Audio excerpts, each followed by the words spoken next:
Bienvenue à tous les curieux. À leur sortie, certaines œuvres de grands artistes sont considérées comme mineures par les spécialistes, mais bouleversent le public. Je suis Monsieur Montanatoni, prisonnier politique renvoyé par Cuba. D'autres reçoivent l'éloge des critiques, mais sont boudés par les gens. Tandis que d'autres, enfin, ne reçoivent la considération de personne. Les bureaucrates entrent en scène.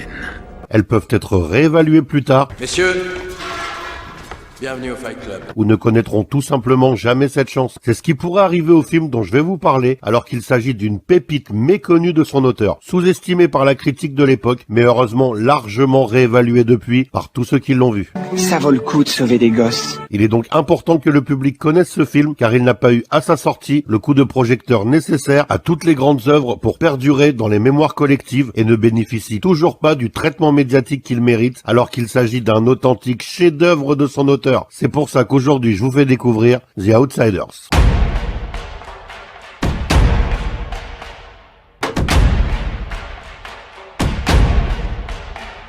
En 1983, Francis Ford Coppola est un réalisateur, un scénariste et un producteur adulé et prestigieux grâce à Apocalypse Now. J'aime l'odeur du napalm au petit matin. Et aux deux premiers volets du Parrain. J'ai dit à ma femme, pour la justice, il faut aller voir Don Corleone. Vito Andolini from Corleone. Vito Corleone. Mais il décide de laisser de côté les grandes fresques au profit d'un récit plus intimiste et d'adapter The Outsiders, un roman que l'autrice Susan Eloise Hinton a commencé à écrire au lycée et qui fut publié en 1967 alors qu'elle avait 19 ans. Ponyboy, j'ai dit à l'hosto qu'on te donne ce bouquin pour que tu puisses le finir. Le récit prend place à Tulsa, dans l'Oklahoma, la ville où a grandi l'autrice. Une ville moyenne du sud des États-Unis qui ressemble à beaucoup d'autres, avec les mêmes problèmes sociaux, les mêmes injustices et le même genre de phénomènes marginaux. Tu trouves que les stocks c'est des petits vernis, des blousons dorés. Les quartiers sud, c'est le rêve. Eh bien, au risque de bouleverser tout ce que tu as pu apprendre par tes copains, je te signale que c'est dur pour tout le monde. Comme son roman se déroule dans les années 60, les bandes de jeunes y ont une grande place, car c'était un phénomène de société à l'époque. Ici, c'est pas votre territoire, alors faites vachement gaffe. Non, petit, toi, fais vachement gaffe. Le narrateur, dans le livre et dans le film, est un adolescent de 14 ans, Ponyboy Curtis, un garçon blond qui appartient à une bande, celle des Greasers, un terme qui vient de la graisse que les voyous se mettent dans les cheveux, la gomina, pour les plaquer en arrière ou se faire une banane, façon Elvis Presley. Tu sais ce que c'est, un griseur? C'est un mâle blanc, cheveux longs, gomina. Son professeur de littérature lui demande une dissertation sur ce qu'il connaît le mieux pour sauver son semestre, car malgré ses capacités, ses notes ont chuté et il s'attelle à la tâche. En haut d'une page blanche, il entreprend de raconter son histoire avec sincérité et l'intitule The Outsiders. Lorsque j'émergeais dans le grand soleil en sortant de la salle obscure. Qu'en début de son souvenir, Ponyboy est brun et l'histoire nous expliquera les raisons de ce changement capillaire. Oh, dis, je me paye une vraie tranche de louve. C'est un orphelin car ses parents sont décédés dans un horrible accident de voiture et il vit avec ses deux grands frères, Soda Pop et Darrell. Lorsqu'on s'étonne de son prénom et de celui de son frère Soda Pop, il aime préciser avec une certaine nostalgie que son père était un original. J'ai un autre frère, il s'appelle Soda Pop. C'est même marqué dans le registre à la mairie. Ses meilleurs amis appartiennent aussi à la bande des Greasers. Ce sont Dallas Winston et Johnny Cade. Dallas, c'est mon copain, je suis comme lui, un griseur. On est toute une bande. Les Greasers s'opposent très souvent à une autre bande de jeunes, nettement plus aisés financièrement, les Sox, abréviation de Socials, socialement élevés. C'est aussi un surnom péjoratif. Et un soc, tu sais ce que c'est? Quoi? Mâle blanc en Mustang et madras. Ce sont les vêtements qui les différencient et leur servent de signe distinctif. Bise, regarde un peu ton cul, Les Sox portent des pantalons de golf, des polos ou des chemises et des gilets, et les Greasers portent des jeans, des t-shirts et des blousons. La vie de Ponyboy et ses copains est rythmée par les problèmes d'argent, les bagarres avec les Sox, Allez, joue du bâton. Vas-y, plante-le, vas-y. les cours ou le travail, la taquinerie, Au limain, c'est de la faim. Alors les mecs, qui c'est ces nanas? Vos arrière-grand-mère? les disputes, la consommation d'alcool et tabac, les sorties au cinéma ou au drive-in en passant par un trou dans la clôture, la survie tout simplement. Salut Dallas, quoi de neuf? Alors? Trop tôt. Qu'est-ce que tu veux qu'on fasse? Des conneries, t'en fais pas. Allez, on se tire. Au cours d'une discussion un peu apaisée entre Ponyboy et Randy, un soc, ce dernier dit aux jeunes Greasers que quoi qu'il arrive, même si les Greasers gagnent une bagarre entre les deux clans et que les Sox s'en prennent plein la gueule, ils ne resteront que des galériens sans avenir, des outsiders, et que les Sox gagneraient forcément la bataille la plus importante, celle de la vie, parce que les dés sont pipés. Qui dit bande de jeunes, dit casting de nombreux jeunes acteurs, et le moins qu'on puisse dire, c'est que tous les acteurs qui avaient entre 15 ans et 25 ans à l'époque ont passé le casting pour The Outsiders. Patrick Swayze, dont c'est ici le premier rôle, incarne Darrell Curtis, l'aîné de la fratrie qui doit assumer plus ou moins seul l'avenir de ses frères en travaillant et en veillant à ce que Ponyboy aille au lycée, décroche son diplôme et ne traîne pas trop avec Dallas, qui a selon lui une mauvaise influence car trop impulsif et mauvais garçon. Tu sais très bien bien que je peux pas appeler les flics, un petit con, tu le sais très bien que je peux pas, sinon ils foutent au foyer. Rob Lowe incarne Soda Pop, grand frère de Pony qui a dû arrêter le lycée pour subvenir aux besoins de la famille et travaille dans une station-service. Il travaille toute la journée maintenant que vos parents sont morts? Il a tout plaqué. C'est un romantique qui rêve d'épouser sa petite amie dès qu'il n'aura plus à assumer financièrement la fratrie. C. Thomas Howell incarne Ponyboy Curtis, le narrateur qui se souvient, un ado rêveur et intelligent, un peu fragile et coincé dans sa condition de griseur, celle que le destin a choisie pour lui. Je pensais pas qu'un griseur était capable de faire ce truc-là. Qu'on soit griseur ou non, ça n'a rien à voir. Matt Dillon incarne le charismatique Dallas Winston, un dur, un caïd, ayant vécu à New York, celui qui aime traîner, ne veut pas travailler, vit de petites combines, a déjà fait de la prison et décide de prendre Ponyboy et Johnny sous son aile. Je vais crever, mais je vais voir ce que je peux faire pour vous aller entrer. Ralph Macchio incarne tout en fragilité et en ambiguïté Johnny Cade, un griseur timide qui arbore une cicatrice au début du film car il s'est fait passer à tabac par des Sox dont un avait des bagues. Johnny panique pour un rien maintenant. Sa mère est alcoolique et ne s'occupe pas de lui. À un moment, il craque et pense même au suicide. J'en peux plus, j'en ai marre, je vais me foutre en l'air. Tom Cruise incarne Steve Randall, un griseur bagarreur un peu foufou et très ami avec Soda Pop. Ils travaillent tous les deux dans la même station-service. Soda, là les zonards. Emilio Estevez joue quant à lui Keith Matthews, surnommé Two Bit. C'est un peu le comique de la bande et il aime arborer un t-shirt sans manches à l'effigie de Mickey. Mais il n'a pas peur de se battre, que ce soit avec un tesson de bouteille ou un couteau papillon. Qui c'est les pauvres mecs? Toi. Et toi, fais gaffe, on a 2 autres copains dans la voiture.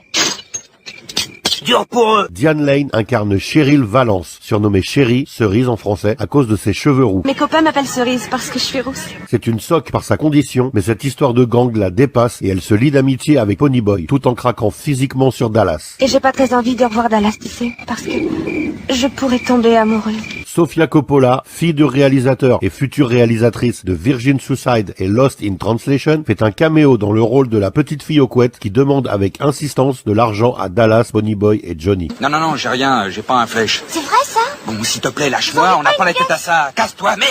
Pour presque tous les acteurs cités, c'est d'un premier rôle dont il s'agit et ils feront pour la plupart une carrière remarquée. Patrick Swayze sera starifié par Dirty Dancing, Ghost et Point Break. Ça c'est body. Ralph Macchio incarnera Daniel LaRusso dans la trilogie Karate Kid, puis dans la série Cobra Kai. J'ai appris à poncer les planches, à laver vos voitures, à repeindre vos maisons et vos palissades. Eh ben ça me fait une belle jambe. Pas se fier aux apparences. Emilio Estevez s'illustrera dans The Breakfast Club et incarnera Billy the Kid dans Young Guns 1 et 2. Il faut se mettre à l'épreuve chaque jour, messieurs. Quand on arrête de se mettre à l'épreuve, on se relâche. Et quand on se relâche, on se fait tuer. Tom Cruise deviendra une méga star grâce à Top Gun, puis la saga des Missions Impossibles. Kittredge, vous ne m'avez encore jamais vu quand je m'énerve. On sent immédiatement dans le film la véracité de ce monde dépeint par un ou une ado de 14 ou 15 ans. À l'école, debout, le soleil brille. Allez, Pony. Faut te lever. Les préoccupations et le point de vue, la logique, les émotions ne sont pas les mêmes que pour un adulte. Tout est démultiplié. Oh, fiche-nous la paix à la fin, laisse te fâche tomber, pas. sois sympa et va-t'en. Jamais sympa. Le moindre regard ou le moindre geste peut partir en bagarre Dallas, il avait une lame? Non, je ne crois pas. Encore heureux pour une fois, au moins ce sera la loyale. ou au contraire en coup de cœur. Elle est mignonne, la rouquine. Surtout que les bandes étaient un phénomène minoritaire mais empreint d'une certaine aura de subversion qui a dû impressionner l'adolescente à l'époque. Fous-nous la paix. L'autrice braque un projecteur sur les affrontements de ces extrêmes minoritaires pour mieux les mettre en exergue et les rapprocher, les mettre dos à dos. Mais elle nous dit aussi que la frontière n'est pas hermétique entre ces deux camps qui se méprisent, elle est vague et fluctuante. Nous, on est jeunes et innocents. Non, mais pas dégueulasse. D'ailleurs, plusieurs personnages ont du mal à se situer. Ponyboy est un doux rêveur, il n'est pas violent, il est doué en classe, notamment en littérature. Qui est-ce qui t'a dit que j'avais envie d'autant n'importe le vent? Si c'est un griseur, c'est tout simplement parce qu'il n'a pas assez d'argent pour être un soc, et s'il se bagarre, c'est avant tout pour aider ses amis. Et Pony, je sais pas si tu dois y venir à cette baston. Pourquoi? J'y suis toujours allé les autres fois. Chérie Valence n'y comprend rien à ces histoires de bande et aimerait juste avoir comme amis ceux avec qui elle s'entend bien. Cerise, t'es pas un peu folle?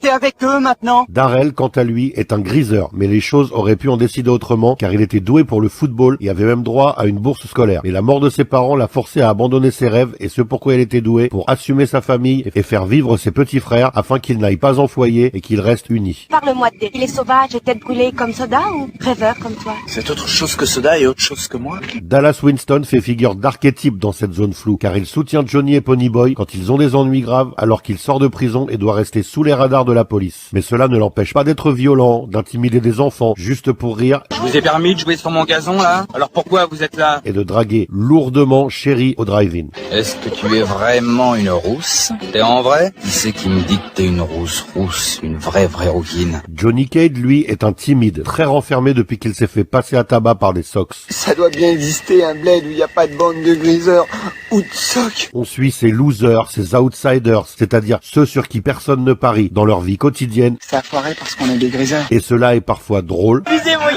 parfois violent, Fais gaffe à ta gueule, griseur. T'emmerdes! parfois tendre. Mais t'as de la fièvre, c'est tout chaud.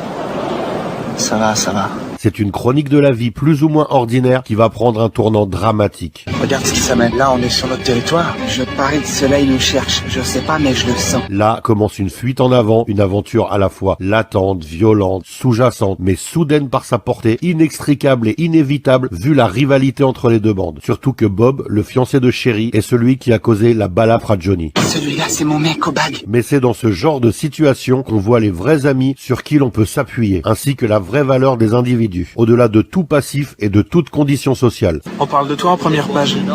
Comment ça se fait? J'en sais rien. Oui, on sera là. J'avais envie de jouer l'as des as. C'est un film sur l'amitié et la fraternité, Quand même, Dal, il est chouette, c'est vrai. Il a l'air vache et tout, mais il est chouette au fond, quand on le connaît. le dépassement de soi et de sa condition, le courage et le sacrifice, tout cela sans pathos ni morale, juste des personnages authentiques qui sont tout sauf les clichés que tous attendent qu'ils soient. T'aurais pas fait quoi?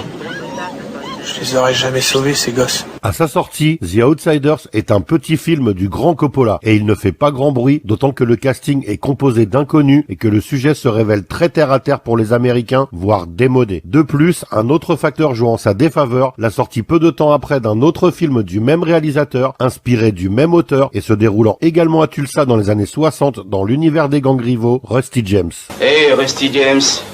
Biff Wilcock te cherche, Rusty James. Un film en noir et blanc et à l'esthétique très clippée, typique de cette période, qui retient l'attention des critiques grâce à la performance habitée du jeune Mickey Rourke. Je piche pas très bien. Joueur de flûte, je piche pas bien. Mais lorsque l'on voit les deux films aujourd'hui, Rusty James fait définitivement daté, connoté 80s, tandis que la véracité et la profondeur de The Outsiders en font un film intemporel, toujours aussi juste, puissant et émouvant. T'énerve pas comme ça. On s'en sortira, t'en fais pas. Ce qui marque aussi, c'est sa bande originale, composée par Carmine Coppola, le père du réalisateur, avec en thème principal la magnifique chanson Stay Gold de Stevie Wonder.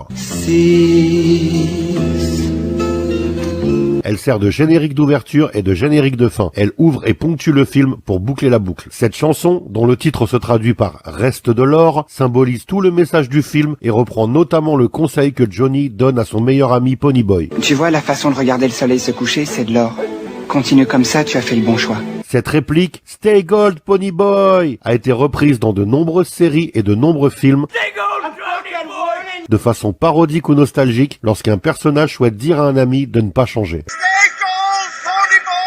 La BO permet aussi de nous immerger dans les 60s grâce à des chansons de l'époque comme le célèbre Gloria du groupe Them. Aujourd'hui, ce film a été largement réévalué et les critiques sont relativement dithyrambiques à son égard alors qu'à sa sortie, elles étaient plus mitigées. Ce qui est aussi très bien amené par Coppola, c'est l'identification immédiate. Tous ceux qui regardent le film ont un personnage fétiche qui représente ce qu'ils sont ou aimeraient être et s'imaginent instantanément comme lui. Et pourquoi tu t'en fais pas pour Soda Pop? Ah, parce que le petit soda pop, y a aucun problème avec lui. Les dialogues sont savoureux, parfois drôles, graves, profonds ou anecdotiques. Ça te dirait un Coca-Cola ou un 7-Up? Dégage, connard! Les personnages sont campés avec justesse et conviction, tandis que la réalisation s'efface derrière son sujet pour mieux le souligner et que la musique achève cette immersion dans les années 60 dont on ressort incontestablement KO, comme après une bagarre, sonné, plus mûr, différent. C'est souvent que je repense à ce que tu me disais.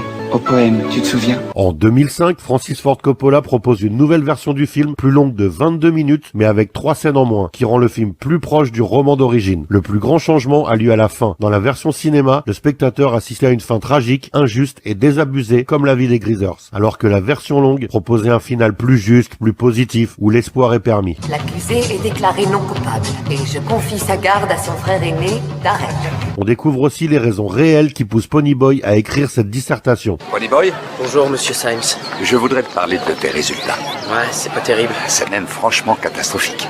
Mais si je prends en considération les circonstances, si tu me trouves un bon sujet et que tu me fais un bon devoir, je te mets la moyenne pour le semestre.